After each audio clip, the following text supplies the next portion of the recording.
Hello YouTubers, this is the follow-up video of my oil turbo main feed line from an N14 engine which is fitted to my Cooper S.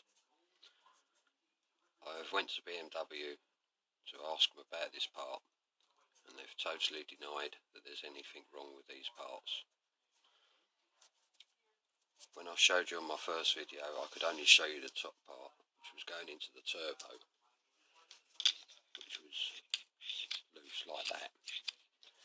As you can see, sorry, zoom in, it's not going to hold no oil.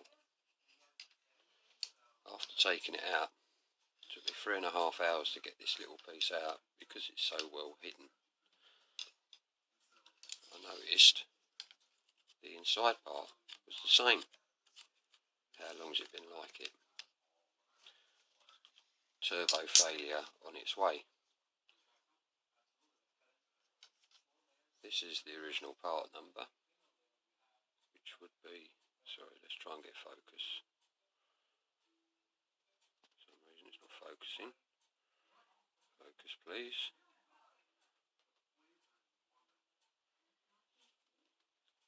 We'll start from there, there we go.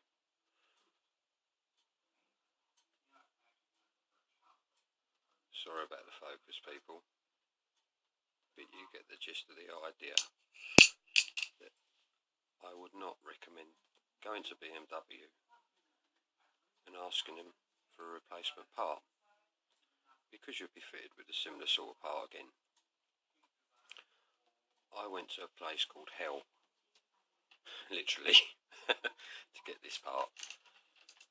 It's actually Hell's Performance, and as you can see, it's stainless steel.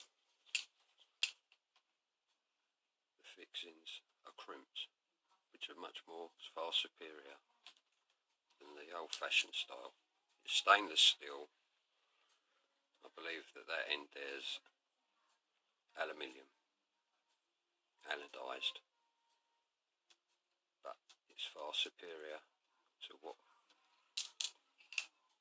this one is. The actual place is hells.com, and thank you for watching this video, and just pass it on to anyone who's got the N14 engine. I believe it's in Peugeots and Citroens. Thank you, bye.